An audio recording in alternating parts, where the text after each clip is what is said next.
slouch, so I'm slouch, so I'm not too tall. Turn my phone off.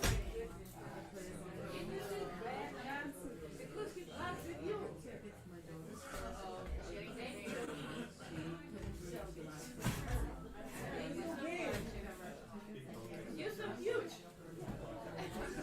I'm bending over. Yeah. You were in the train just now.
You guys know the Spanish pizza? You know these? I don't know. Do you know them at all? Yeah. Oh, okay. Sure.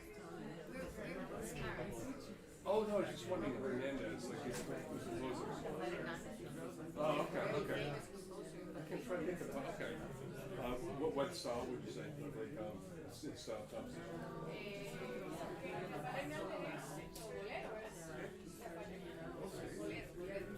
Oh, okay. I thought we've heard it. Yeah. I love the funny rhythms of salsa music. It's very pretty.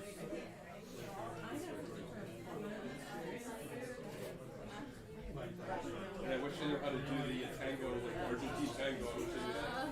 Are you a guitarist? Say it? Are you a guitarist? No, I'm not a poet and creator and whatnot, but my uncle was a consummate collector orchestra violinist. So. But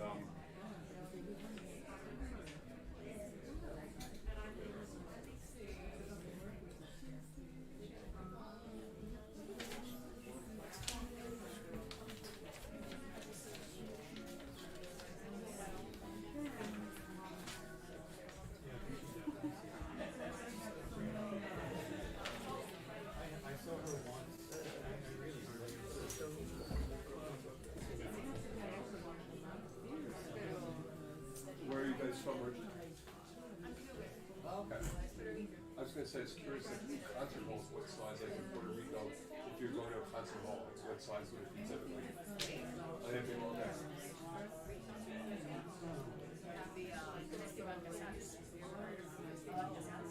Yeah. So would that seat 15,000, 10,000, 5,000? 1,000? Well, they're big, Oh, yeah. Right, yeah.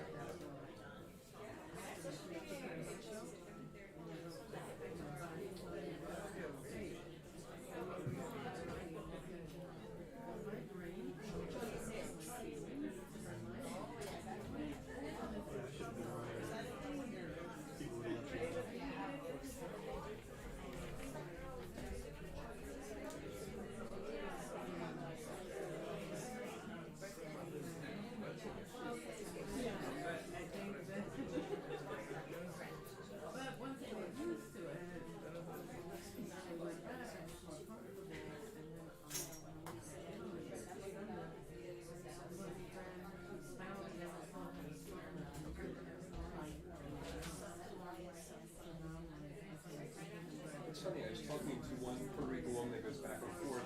She really surprised me. She was saying sometimes she feels in Puerto Rico you see salsa as kind of New York music a little bit. Some people in Puerto Rico don't like it as much because they see it as not Puerto Rico, but I was surprised by that. Yeah, that's interesting. She was saying that, because I think of it as a lot of Puerto Rico music. I guess she was seeing it as like a lot of Puerto Ricans that live in New York with that music, and not as much in Puerto Rico as I don't know. Yeah, I don't know. I don't like it. I know I like reggae a lot. I don't like reggaeton. I like the folkloric, like some of the music and like the Mexicans were but like the shot on that. A little bit talented. And merengue is easy to dance, but salsa is pretty.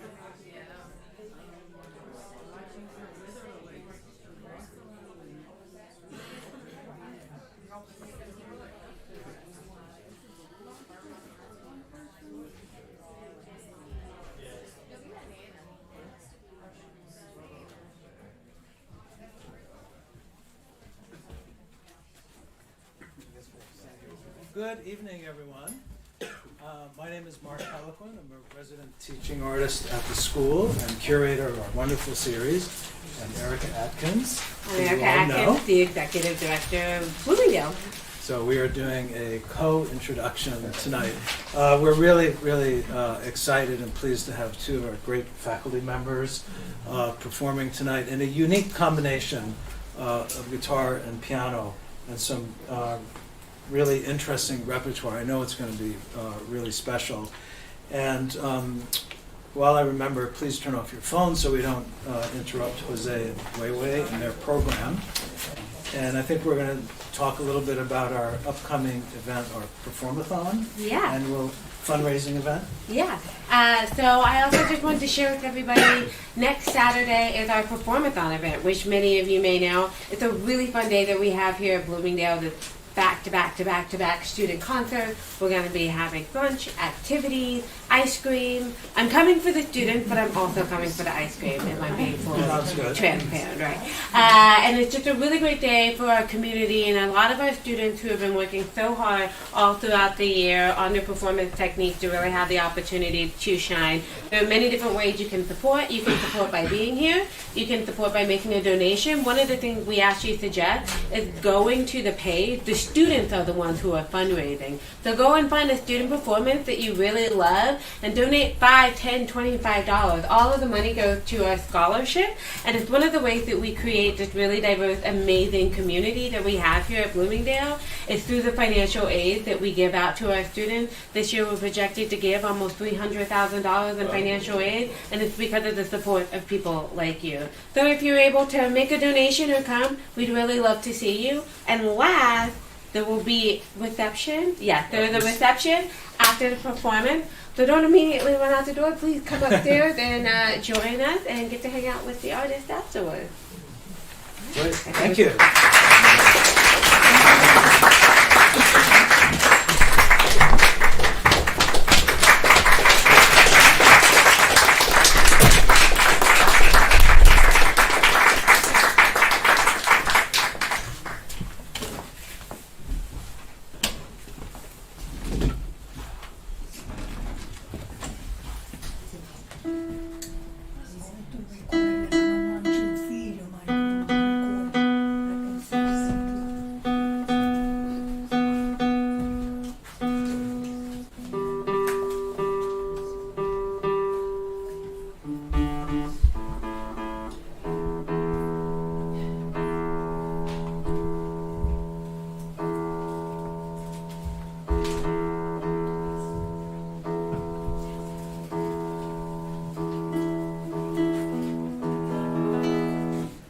That's the first piece every guitar player plays.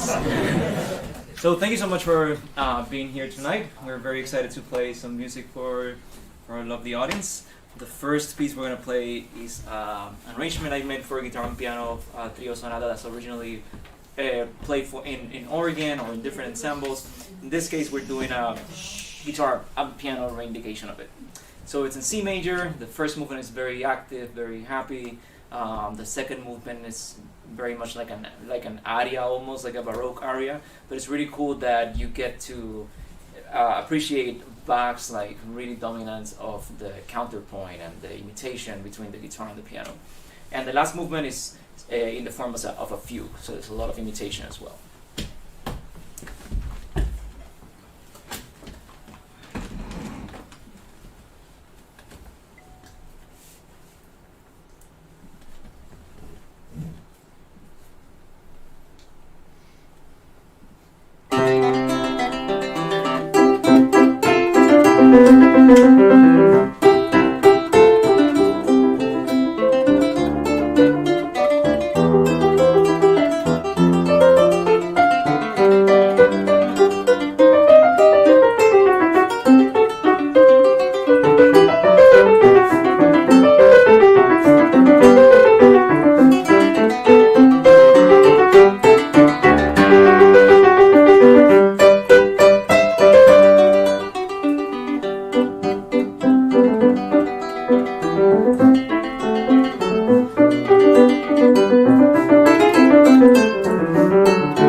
I'll be back.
have to change guitar for this set. The guitar I was using before is like a replica of a guitar from the Romantic era, so it kind of like pairs with the repertoire. It's a little bit later, but it works very well for that.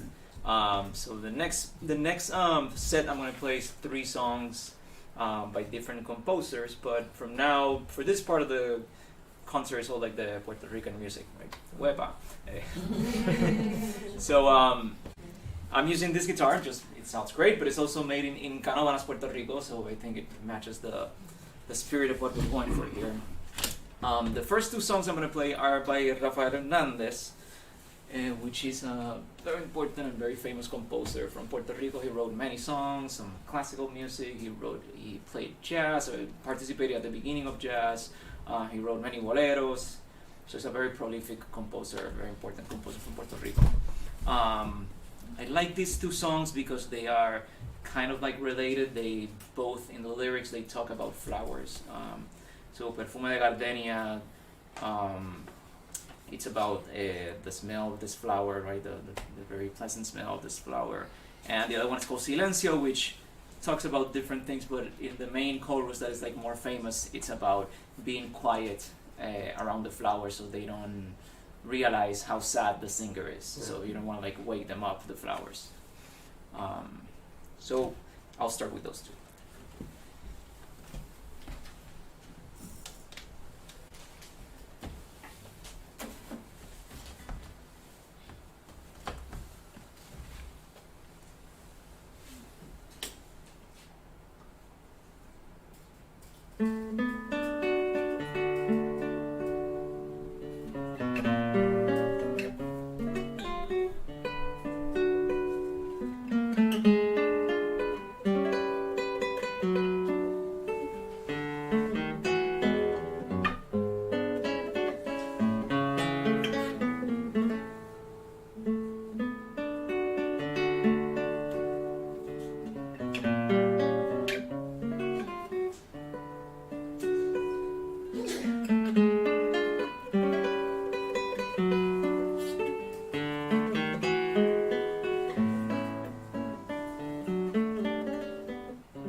So those two songs are songs with actual words, of course. I just didn't have the courage to sing for you guys.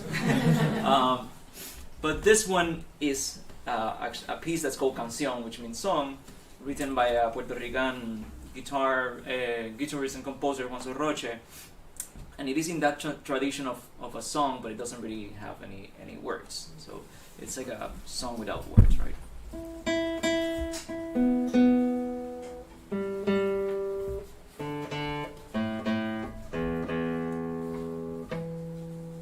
So it's a really beautiful work that I just recently learned, and I just fell in love with this piece. It feels like if you can think of any lyrics for this, he's always kind of like running out of words to say whatever he wants to say. So it's a little bit chaotic, and one phrase is interrupted by the other. So it's a very interesting piece, and it has like surprises around the way that you wouldn't expect it to go in this direction, etc. So this is Canción by Juan Roche.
moving on to the Tres Danzas by Leonardo Urbida.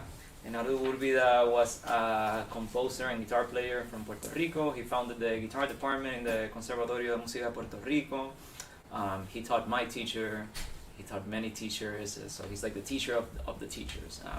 And he was an amazing composer, and one of the things he did was to write a lot of Puerto Rican danzas, which is our I guess I could say like our authentic classical form from Puerto Rico, or genre. It's a very interesting genre that I fell in love with early in my studies. It combines like the Puerto Rican tradition of syncopation and other traditions like this in Cuba and República Dominicana with more like Western classical flavors. So these three dances, they're all very different. The dances, they all have this introduction that's called paseo. That is usually where the dancers, because this music was intended to be danced at some point. And it was scandalous apparently, because you could dance with one partner for the whole night, and apparently that was frowned upon. And there wasn't like a very specific figures that you should follow. You could just do whatever you want, make plans to meet after the party. Right? This is like late 19th century Puerto Rico.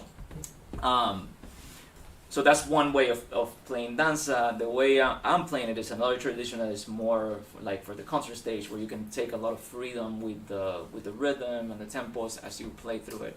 Anyway, it starts with the paseo, and then it has all these smaller sections that are called merengues.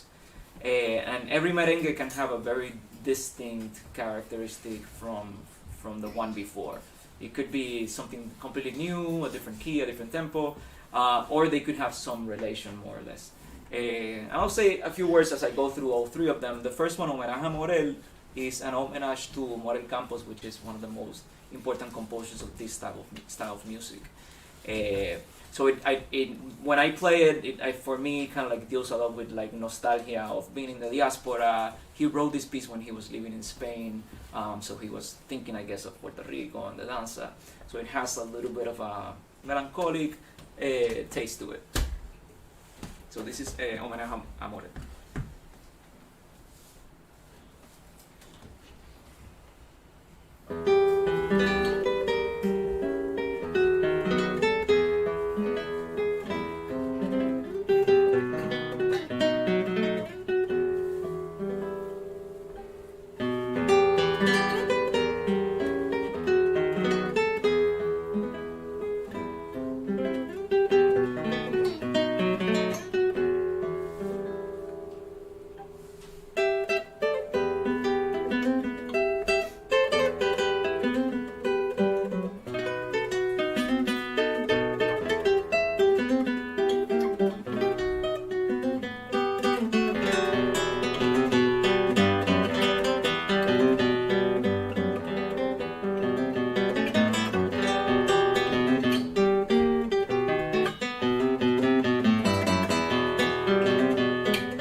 So the next one, entre ceniza y humo, means between smoke and ashes. And so the way I see it at least is like the melody is always kind of like disappearing and you can't really grasp it.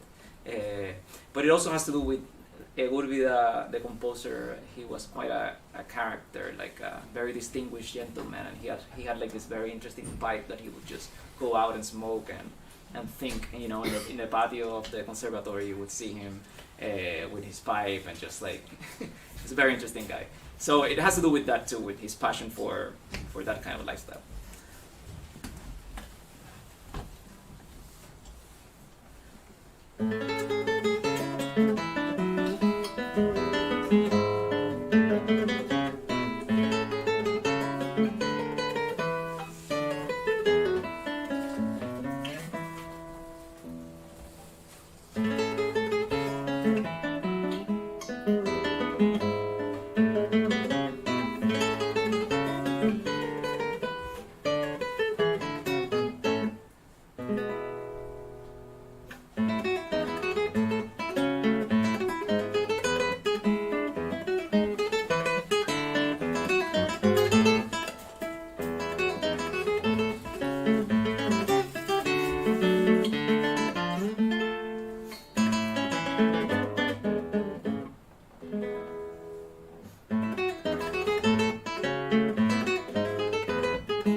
Okay, so this last danza is called La Saltarina, which loosely translates to the little jumper.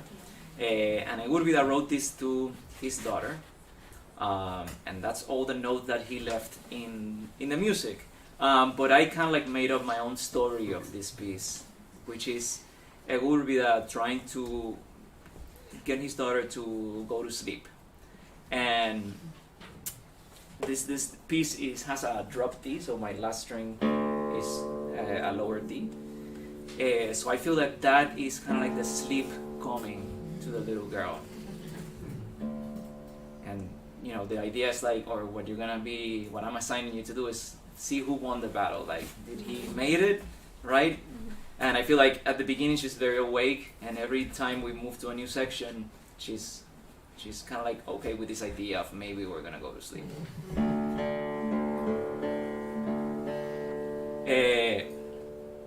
although it would be that is obviously a father, I didn't have a piece Mother's Day related, so I'm gonna use this one.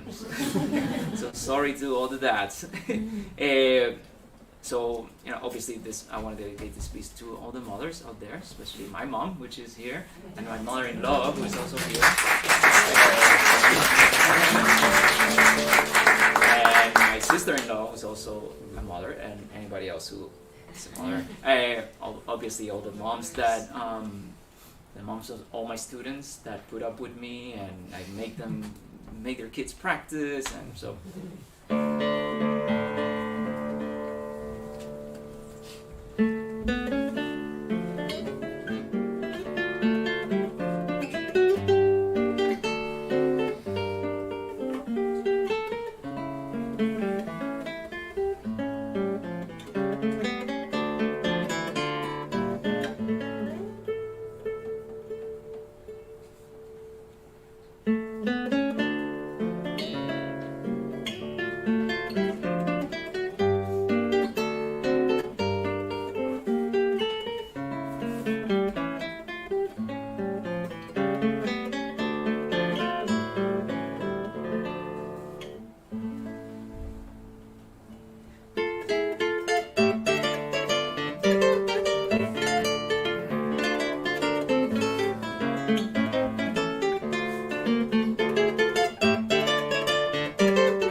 Now I'm gonna go get the other guitar. Oh.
tonight, and I want to invite Weiwei back to the stage.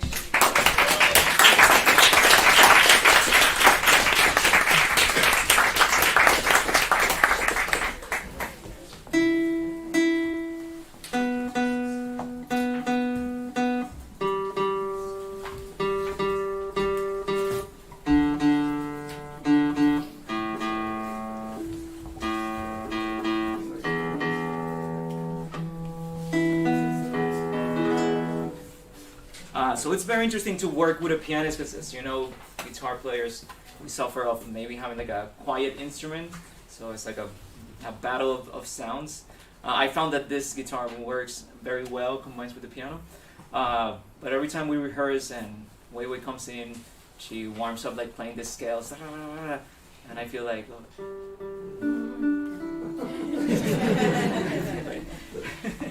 but it kind of works. All right, so now we leave Puerto Rico, unfortunately, and we move into the opera. This grand duo by Fernando Garruri is really like being inside an opera in a very condensed way, right? Has 3 movements. The first one is more or less like in a modified sonata form. The piano has a very big opening that is almost like an overture where you hear like most of the melodies and the themes that you're going to hear throughout this whole movement. And the way Garruri wrote it is really genius because it works with the volume of the balance. Whenever I am the singer or my character is singer, the balance is very well between the piano and the guitar. The second movement is really written almost like an aria. It's very nostalgic, very melancholic, but we have been changing the way we see it. Now we see it a little bit more of like an opera buffa, like kind of like a funny, sad but funny. If that's, I don't know if that's too mean, but it's like kind of like a sad but funny movement. And then the last movement is a rondo, which is this form that's very cool that has a repeated theme that comes back over and over. And the composer is kind of like teasing with the audience when he's going to put it back in that main melody. So this is the Grand Duo for guitar and piano by Ferdinando Garruri.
reception upstairs, so please join us for a few drinks. And we got some chips. Yeah, sorry, I think that was inappropriate.